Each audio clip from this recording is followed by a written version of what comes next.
Shalom semuanya, kembali lagi bersama saya Sonia Tigea. Dan kali ini kita akan terus melanjutkan pembahasan soteriologi 3, dimana sebelumnya kita juga membahas tentang soteriologi 3 ini teman-teman. Dan kali ini kita akan membahas topik kedudukan kerendahannya, yaitu his humiliation. Nah, his humiliation ini di situ dibahas tentang nubuat mesianik. Nah, yang pertama bahwa jalur keturunannya, bahwa Yesus Kristus keturunan dari Adam dan Hawa yang ada dalam Kejadian pasal 3 ayat 15. Dia juga keturunan dari Daud dan Salomo dan sampai ke Yusuf hingga Yesus Kristus lahir. Kita dapat melihat di dalam Matius, Lukas, dan Yohanes. Nah, kelahirannya juga ada di dalam Mikha pasal 5 ayat 2 dan Yesaya pasal 7 ayat 14.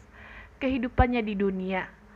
Nah, kehidupan Yesus Kristus di dunia ada di dalam Ulangan pasal 18, 15 sampai 18.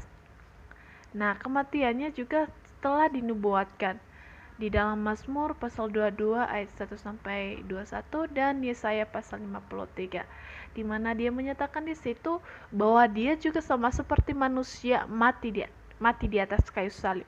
Dan bukan hanya mati teman-teman, dia juga dikuburkan.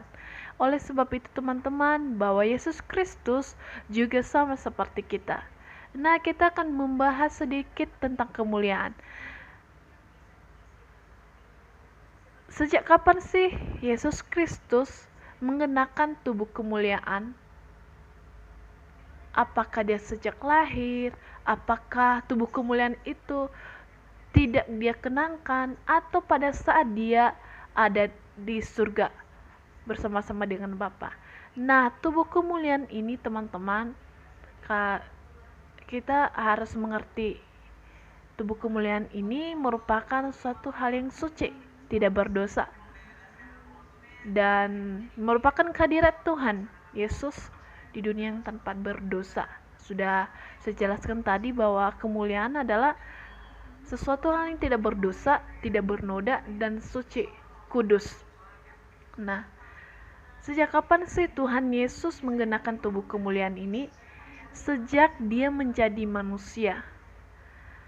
Kalau Yesus Kristus dia mengenakan tubuh kemuliaan pada saat dia ada posisi sebagai manusia, maka dia bukan Allah yang kudus.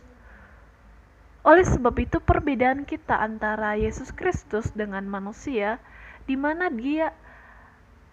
Yesus tidak dapat berdosa, sedangkan kita sebagai manusia yang berdosa, yang masih melakukan dosa. Oleh sebab itu teman-teman, Yesus Kristus mengenakan kemuliaan itu pada saat dia menjadi manusia. Kita dapat melihat di dalam Yohanes pasal 1 ayat 14, di mana dia menyatakan di situ bahwa Yesus sudah mengenakan kemuliaan.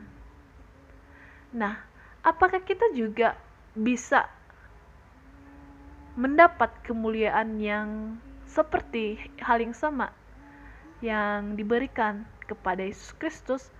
Kita dapat menerima kemuliaan itu pada saat kita bertemu dengan Bapa di surga nanti, dan itu hanya didapat oleh orang-orang yang percaya teman-teman. Barang siapa yang percaya kepada Yesus Kristus, maka dia yang akan mendapat tubuh kemuliaan itu teman-teman. Dan selain itu kita akan membahas juga tentang inkarnasi. Nah, kalau masih ada di antara kita yang masih bingung tentang inkarnasi, maka saya akan menyinggung sedikit tentang inkarnasi ini teman-teman. Inkarnasi adalah di mana Allah sejati mengambil baginya natur manusia sejati dan menjadi Allah manusia sejati selama-lamanya. Sampai kapan inkarnasi itu? sampai pada saat Yesus Kristus ada di dalam kandungan menjadi manusia, dan sampai selamanya, sampai saat dia kembali di surga bersama Bapa selama-lamanya. Nah, jadi yang berinkarnasi itu adalah natur pribadi yang kedua dari Tritunggal. Oleh sebab itu teman-teman, buat kita semuanya yang masih bingung tentang inkarnasi ini, mari kita sama-sama belajar. Dan untuk lebih mengetahui lagi, supaya lebih jelas lagi, jangan lupa ikuti terus supaya kita sama-sama memahami, supaya kita sama-sama mengerti di di video selanjutnya maupun slide yang akan saya upload minggu depannya. Terima kasih teman-teman, Tuhan Yesus memberkati kita semua. Shalom.